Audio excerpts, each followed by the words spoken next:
everyone. I'm Stephen Crocker and I'm Chief Executive and Creative Director of Norwich Theatre. And it's wonderful to welcome you to our relaunched Norwich Theatre podcast, Norwich Theatre Talks.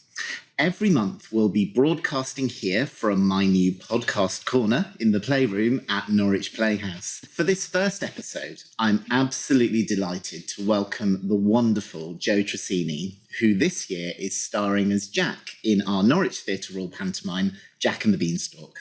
Joe will be talking about his performing career, his life now as a best-selling author, and indeed his role as a mental health activist. And then in the second part of the podcast, we're going to focus on our Theatre of Possibility project. Theatre of Possibility provides opportunities for children and young people facing severe life challenges.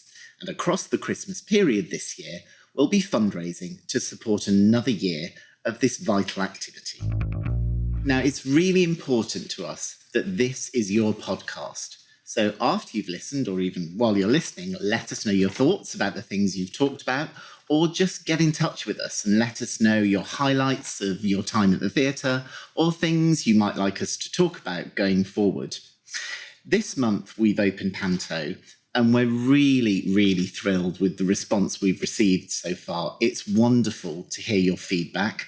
We listen and it spurs us on and informs the decisions that we make in the future. We've had some lovely comments. On our Instagram, someone commented, "I loved the message to young girls. Become the queen in your own right, not just by marrying the handsome prince. For the 4 little girls in our party yesterday, they loved it." And on Facebook, Louise said, "Just back from the panto, OMG, it's amazing. All the cast were awesome, but Joe, what a beautiful, funny, amazing actor. Even made me cry."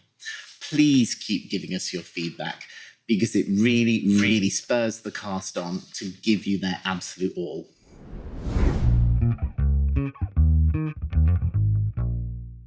Who will help us in our hour of need? Where, oh, where is our salvation?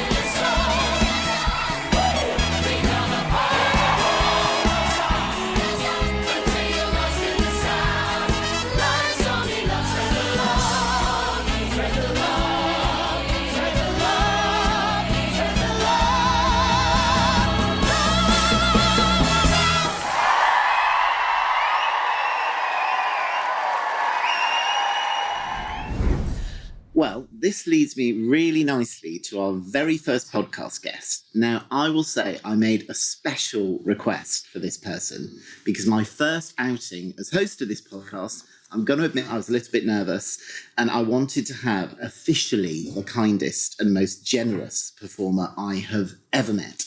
So sitting next to me is Mr. Joe Tracini. Joe is an actor, TV presenter, best-selling Sunday Times best-selling author, and little known, in 2003, he was the British Junior Magic Champion. And he's also become, over recent years, through sharing his incredible lived experience, one of the most prominent and effective mental health activists. He describes himself as an anti-social influencer and has a staggering number of followers on social media. Audiences in Norwich and Norfolk will have first seen him as Buttons. Last year, they saw him as Tommy the Cat, and this year he's back as Jack. Welcome, Joe, to Norwich Theatre Talks. Hi. Hello. I like that you said you used the past tense when talking about your nervousness. So you said, "I was a little bit." It's funny because we are currently in that moment, but the words you used made it sound like it was another time. And I'm going to start doing that. Yeah. Even if I am feeling nervous, I'm just going to pretend that it was yesterday and not now. Absolutely. But I mean it. I watch you on the stage and it's brilliant having you back in pantomime. And there are lots of people, when you create a pantomime, everyone's coming from different places, aren't they? And that's the amazing thing. Some people will have been on stage for weeks and months. Some will have been filming in telly. Some, haven't performed for a few months. And melding all of that together is really important. And I watch you on the stage and what you give to that is vital, because panto means so much to you, doesn't it? Yeah, it does. Thank you for that. Panto, I mean, all theatre is an art form, of course it is. But like anything that is the same but different all the time, if you are constantly doing something throughout your life, you don't. Even if it does change, if you're always doing it, you don't notice. It's like a puppy. If you buy the puppy, you see that puppy, you never ever notice until you look back on pictures. Be like, blimey, Chip's massive now. And panto is like that for me, and for everybody that cares about panto, is that you don't see how the art form has changed over the years. And I think, in the most part, most places it's changed quite negatively. Purely because of the amount of care that goes into a lot of pantos is not consistent or necessarily reflective of the amount of money that people pay to come and see one. And so I love the fact that after all my years of doing panto have led me to being able to do it here with you, because it's something that, if anything, this is one of the few venues in the country that still has that energy that I first felt when I went into panto. So it means a lot to me that what I do, you can still feel that I care about it that much, because I really do. Absolutely. And, we've talked a lot, you and I, about panto not being static, because it needs to develop, it needs to be relevant and resonant, but you've got to be kind of true to that tradition. And I think a lot of pantomimes would naturally cast you in the silly Billy or the muddles or the buttons, the comic role. But we talked about it, made the decision together, didn't we, this year, that you'd be Jack, the hero. And we created that. Talk a little bit about the Jack you're creating, because it's not the traditional one, is it? No, never, no. But humans aren't traditional. But even though we do some things the same all the time, there has never been anybody that's like me, and there's never been anybody that's like you. And I think that relevance is important in all forms of things, especially panto. So I think a lot of pantos struggle to keep up with being relevant. So Jack, what I wanted to do with Jack, again, because the panto is so split up, it's like, well, this is the story person, and that's the person that falls over, that's the dame, and there is no reason for things to be in those compartments all the time, if you could do something different with it, which is why we wanted to do Jack. Because it makes more sense. It makes more sense for him not to have a brother and him just do everything himself.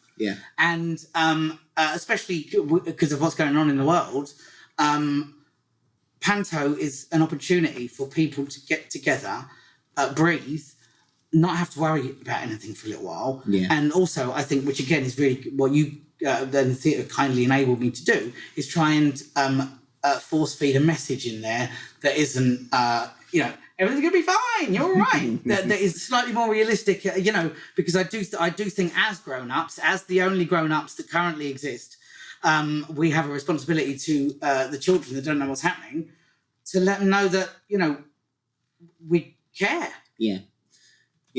Because my perception of the world is, I'm aware that my grip on reality is loose at the best of times, but the world is a hard place to be at the moment, and I'm not sure if it's always been this bad and I was just too young to care, or this is like the worst. But whatever it is, I think we need to reflect those things on what people are watching. And I do feel like we're doing that this year. I really do. There was a staggering moment for me when we did Cinderella back in 2019, when you did the first uke song in the pantomime with Steve, Joe's now co-star. It was a phenomenal rider, that ukulele. Really yes, absolutely. Rider. What is it? Rider. You mean as in like list of things it requires, not bike rider? That would be weird. Not even got any legs. You just be straight off. And there was this moment where Joe sang this song that just gave out such a powerful message. And I remember sitting there in the audience and people being surprised to have that quiet, still moment, but also really taken aback by that point for reflection. And my word, in 2019, who knew what was about to come after that? And we've tried to hold that moment. And I remember sitting in one of the shows over the weekend, I heard somebody around me going, oh, this is where he's going to do his song, just before you came on at the end. So it's become that sort of sense of expectation. When are we going to hear Joe's voice? Well, thank you for that. I appreciate it. I'm not a big fan of repeating things, which is weird because I don't like change. But this year, I think in a normal world, I wouldn't have done something like that in the show this year. Because I just would have those things that I inherently want to shift on and do something different. But because of everything that's happening, it felt like the right thing to do, and that song just came out. And so I love doing it. And again, that I wrote the first song that I sang here. I wrote it for Buttons, but I'd never performed it as Buttons.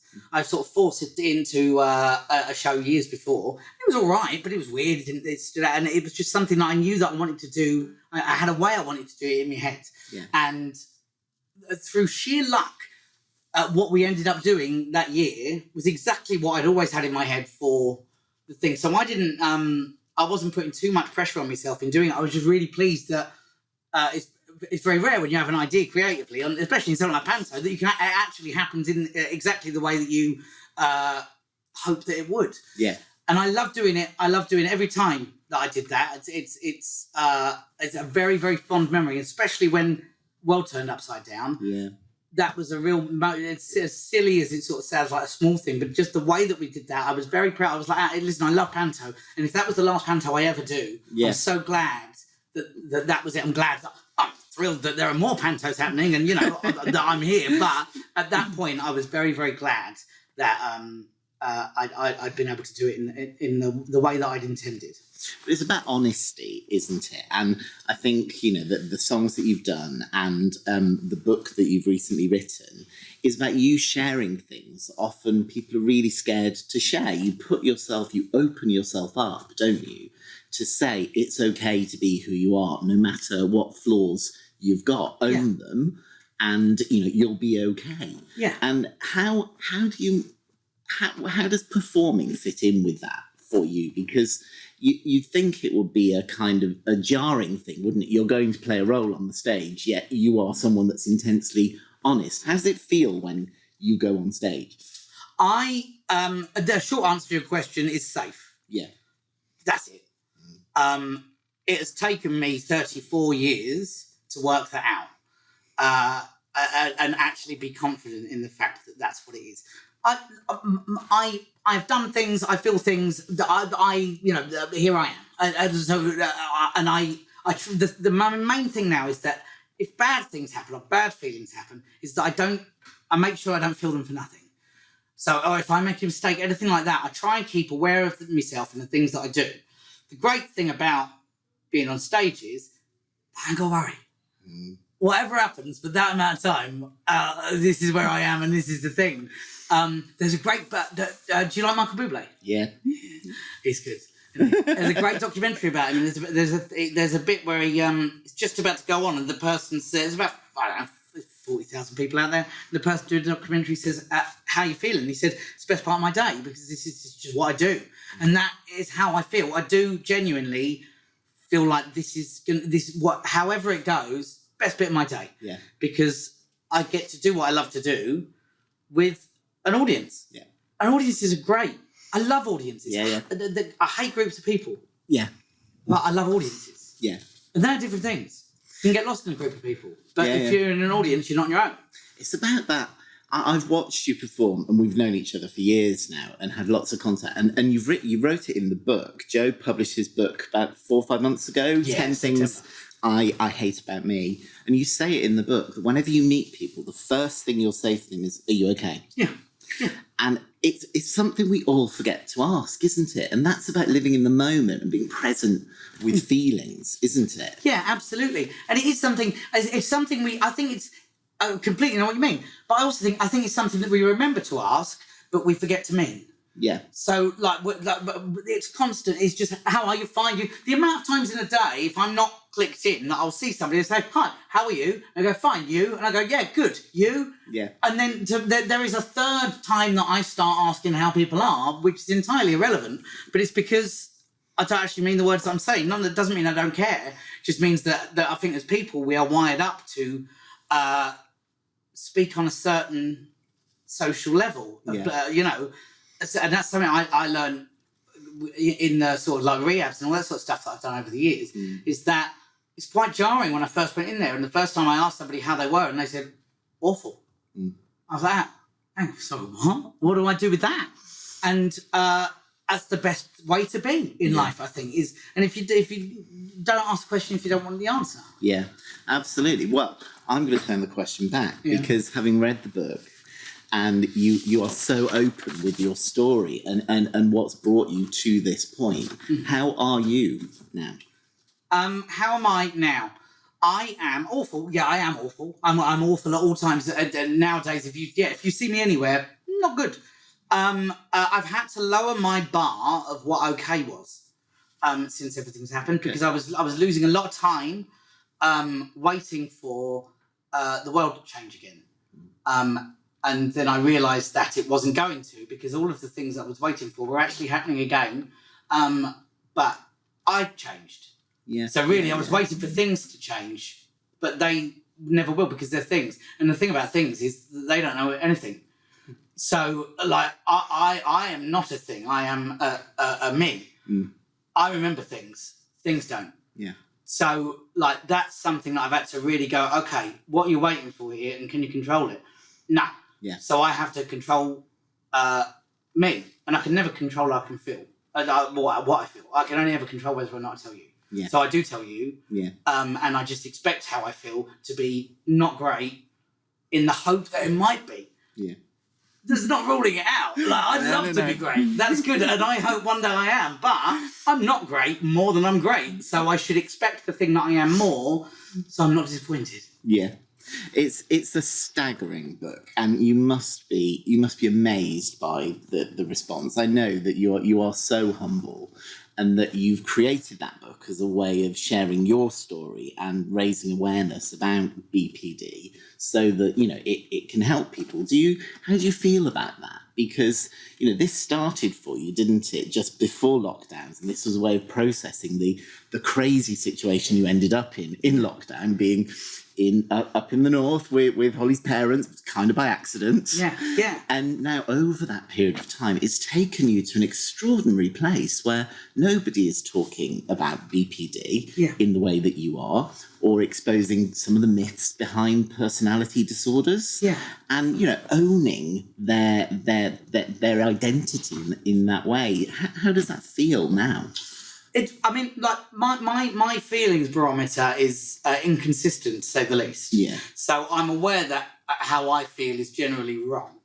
But I only ever talk about how I feel and what I struggle with for me. That's the exclusive reason I do it. And so on that level, I feel good. Yeah.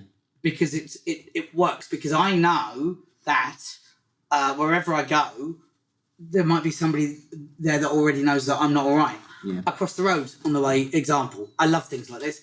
I crossed the road on the way here, and there was a bus driver who bibbed 3 times, and then obviously I put myself. But then he just kept on putting his thumbs up like that, and he just kept bibbing. He just kept bibbing, and I thought at one point, like, I'm not in the car, I've not got a brake light, I don't know what he wants, but he didn't want to anything apart from just say hi. And something like that is great because that's a bus driver. That's a bus driver that knows that I'm not all right. Yeah. And when things like that happen, it reminds me that at any other point in the day, there might be somebody on a car nearby that knows that I'm not all right. My life is essentially, all of our lives is just moving from one place to another. Yeah. That's all we do. Whenever I'm in the places, I'm safe. Yeah. The place between the places is difficult for me. And because I've told so many people I'm not all right, it makes those places safer. Yeah. I'm just very, very fortunate that that I told so many people first. I really didn't think this was going to catch on. I thought that the not killing yourself chat would be like a thing. Like everybody's like, yeah, great, let's talk. But it's still very much just there's a few people that I know that it's help, but just on a widespread thing, I was really confident that the worldwide chat about not killing yourself would be something that became easier. But if anything, it's just gotten quieter, really. Which is weird and counterproductive. I think, and certainly I've read your book. We've known each other for ages. We've talked a lot about BPD, and I now know when we have conversations, at the end of the conversation, I say to you, I don't hate you, Joe, and I know that helps. Yes. If I say that to you. Absolutely. And I know that I phoned you a couple of times. I said, "How's your day going, Joe?" And you said to me, "I haven't killed myself. It's going okay." That actually, that's a symptom of your condition. But there's a more general message there, isn't there, about people voicing their feelings? Yes. Because life is so much easier if there's honesty around that, isn't there? Yeah. Life is the only thing happening. Yeah. There's nothing else going on. There is nothing going on, and we are all doing it. Yeah. And even though there are so many different experiences, and everybody's going through different stuff, I just think on a basic level, let's just talk about it, because we're all feeling something. Yeah. We're all feeling something at any point. Doesn't mean all of us are nice. Some of us are horrible. Whatever they are. But again, I have been sat in enough places to know that consistently, how I feel is not correct. Yeah. So if I ask somebody, whatever it is, I would rather ask you, have I upset you? Yeah. And you immediately say no, and we both immediately move on, than me not ask if I upset you. Yeah. Because then I'm on my own. Exactly. Even though you're here. Yeah. Because all I'm thinking about is, oh God, he hates you. As soon as you go, oh my God, he can't wait to leave. Can't wait to leave you. But asking the question, I'd rather ask and we move on than, Exactly. And that kind of brings us back to panto, doesn't it? And it was such a proud moment, when we sat there. We were in the same venue, weren't we? And you won a special recognition award at the Panto Awards last year for your advocacy around this. Yeah. And for us in Norwich, panto is absolutely about that. Christmas is hard for so many people, isn't it? And so to have that sense of escapism, to have that place to go, often, for some of us, families are quite difficult things. And, you're there together with your family, families choose to come to the theatre together, and to have that joy on the stage kind of helps people through that period as well, doesn't it? Absolutely. When it comes to theatre, it's like people are intentionally paying for a break. Yeah. So that's why we're there. All different breaks, all different reasons and things like that. And again, I might have told you this before, I don't know, but I remember there was a lady when I was doing panto, the theatre that I did it before here. I was there for a few years. It's in Chatham, which is where I'm from, and it is an armpit. But there was a lady at the stage door afterwards. She was love you, Chatham. That's right. Yeah, no, they know. They're there. That's it. We love Chatham, but if you're in Chatham, you do know that it's not nice. There was an old lady at the stage door after the show, properly old, well dead now, and she had a granddaughter there, and she said that she loved coming to the panto because it was when being there meant that her Christmas started. Yeah. And they'd done that every single year. And I never, ever forgot that lady. I still think about that lady just when I'm doing things. Yeah. But particularly before a show. But it doesn't matter how I feel, what's happening, during the overture of our show, every day, whatever year it is, I stand downstage left with Emma, who is reading the show out, doing the sound and lighting cues, and Tara, our company stage manager. I stand there and I dance 2 minutes with them. Not choreographed routine, nothing at all. But whatever's happening, that is the time to just jump up and down and go, here we are alive, this is what we do. Yeah, yeah. Because if I'm not having a nice time, people have paid a fortune to watch me not enjoy myself. Yeah, yeah. And that's an issue. Yeah. And I have to remind myself sometimes that the best bit of my day is about to happen. And that's what I do in that time. And I've forgotten your question. No, you've answered my question. Right. And the one thing I was going to tell you, which I don't know whether I've told you before, we surveyed audiences after Dick Whittington last year, and 80% said coming to panto made them feel happier. And this was at a point in time last year where the world around us was really tough. And for me, there's so much talk around the theatre world about panto being a cash cow, and it's a big commercial thing. For us, it is really important to the viability of these venues, but actually that statistic is just as important as what it does financially, because it's the moment where you get people through the door for the first time. All these other genres, drama, opera, music, dance, they all rely on panto being that moment where you first come to the theatre, and that's why it's so important, and that we care about it so much. Absolutely. We live in a very bad world, particularly at the moment, and culture and honesty and feelings are the enemy. For anybody that is not actually living life down here where people are. Yeah. And again, why I enjoy doing panto so much, and why I enjoy it and I'm able to do it. I feel like the better than I've done it over the years. I feel not in a big-headed way, but I feel whenever we do it, I'm aware of the fact that this is one of the, I'm not good at loads of stuff, but I do know that I'm good at my job. And I know that in order to be good at my job, I just have to turn up. That's the only thing I can do. If I try to do anything other than be stood there, there's going to be an issue. Yeah. And I think it's why what you allow me to do in panto is be myself. I don't do different shows anymore for like schools. I used to have different tracks in, like when schools are in, and then, well, if it's a quiet crowd, I'll do it like this. I put these gags in. I don't do that at any point in my life now. I'm just the same person. And so that's what I do in the show. And I feel like we all do that. Absolutely. It's just, it doesn't matter who's watching or how old they are. We turn up and do the same show as best we can. It's funny you say that, because we've had days making this pantomime and lots of notes and stuff. My only note to you was, Joe, just be you. Yeah. Just be you, because that works. Which is great. And that's the easiest note for me to apply. Exactly. Joe, thank you so much for sitting down with us. It's always lovely to chat to you, chat for hours and hours and hours.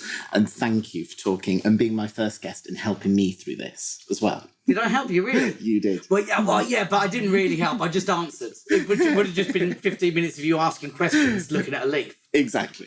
I appreciate it. Thank you. It's been wonderful having Joe Tracini. And Joe's with us in pantomime Jack and the Beanstalk at Theatre Royal through until the 7th of January. Agatha Christie's The Mousetrap. The genre-defining murder mystery. A snowed-in guest house, 7 suspects, 1 detective. Direct from the West End and celebrating 70 years. Who done it?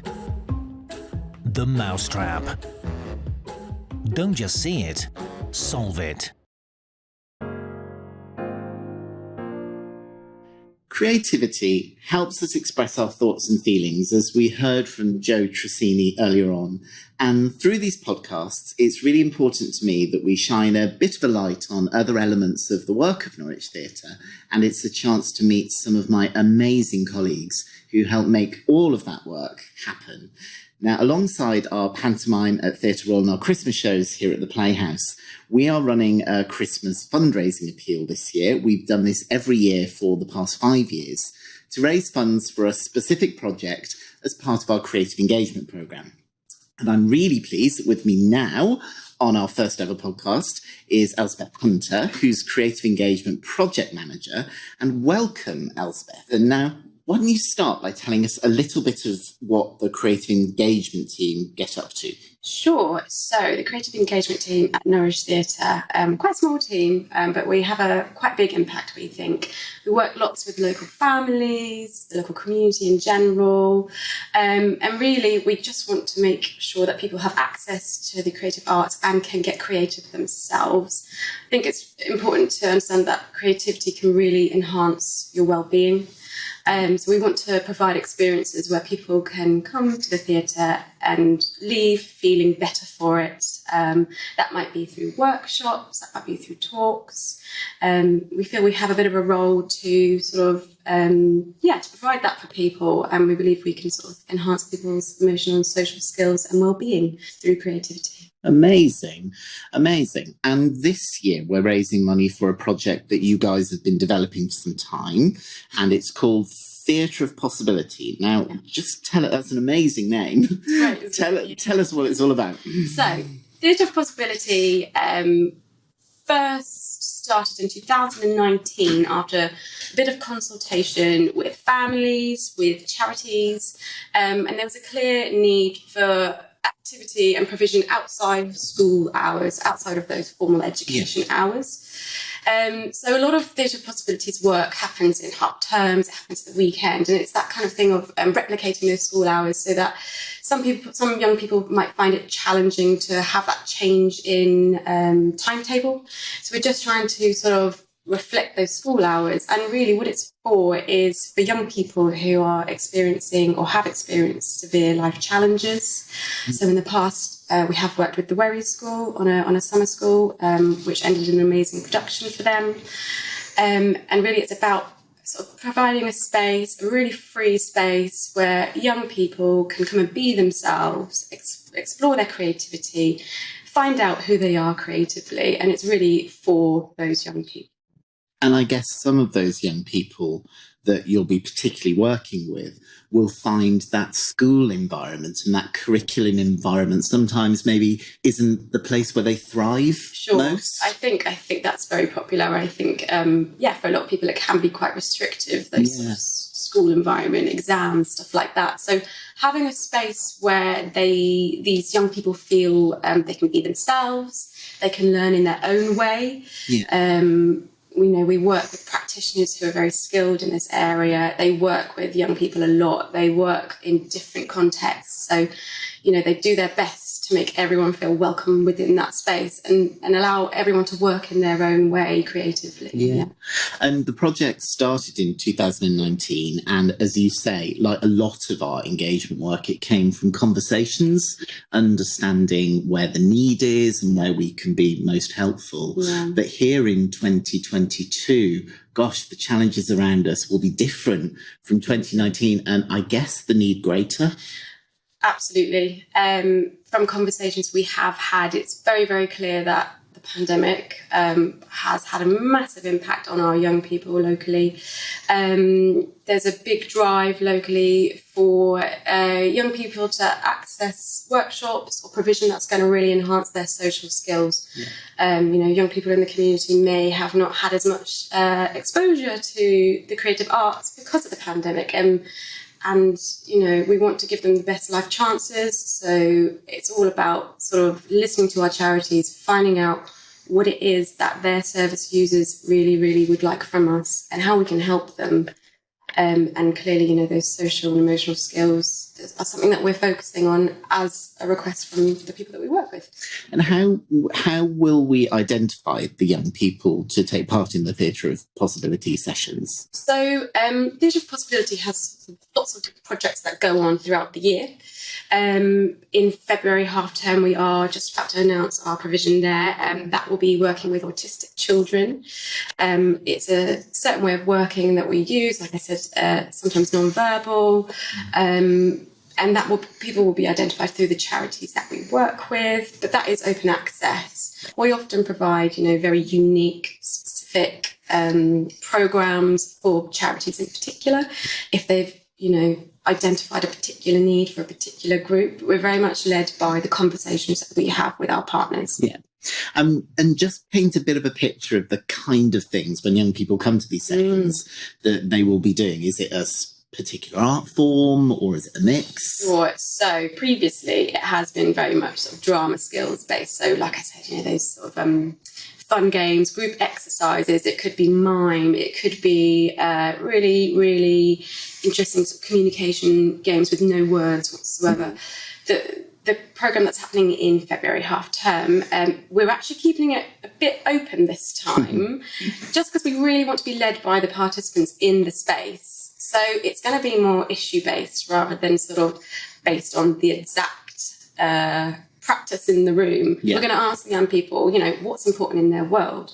What questions do you have? Are you interested in climate, or are you interested in equality or things like that? And it's really going to come from them. And then from that, we will develop what that final product might be. It could be a dance piece. It could be a song. It could be some writing. It could purely just be an exhibition where they bring their carer or parent to come see what they've done that week. That's really exciting to set out on that, being completely led by those young people. It's scary and terrifying for you and the team delivering it, because you could end up anywhere, couldn't you? We could do. Obviously, there's some sort of broader aims with it, I guess. But yeah, I think it's a fresh way of working, and I think that it's inspiring. And if we're not inspired by our young people, then, you know, very, absolutely. And this, what I've always been amazed by the work of you and your team is, you know, the outputs, the things that those young people will do will be of such high quality, but you really focus on the impact they have as well. And you talk to parents, you talk to the schools to check in and measure that, don't you? Absolutely. You know, before any of these sessions will take place, I'm making sure I'm checking in with parents, checking in with any sort of care providers, just so we can make sure those spaces are as comfortable as possible for the young people. It might be as simple as, you know, travel there or just providing snacks on the day, but it's just whatever we can do to make sure that that setting, that room is comfortable and a safe space for that young person, because that's when you get the best out of people, is when you feel comfortable. That's when the confidence comes out. Absolutely. Well, Elspeth, thank you for telling us a bit more about Theatre of Possibility. We are raising funds across the whole Christmas period through bucket collections after shows. You can give online, or you can tap your card to make credit and debit card donations, and every penny goes to support this annual programme of work Elspeth has talked about, which really has quite profound, life-changing impacts for young people who are facing the most severe challenges. Please give generously to help us to support this work across this Christmas. Elspeth, thank you. Thank you very much. Well, thank you very much for listening to this first episode of our relaunched podcast. As I said at the beginning, this is about you, so please let us know what you thought and what you'd like to hear about going forward. In the meantime, having met Joe today, I can remind you Jack and the Beanstalk is still running at the Theatre Royal and runs till the 7th of January. Tickets are still available, and if you're coming as a family, please remember that kids eat free in our Prelude restaurant this festive period. Our Christmas appeal is very much underway, supporting our amazing Theatre of Possibility project.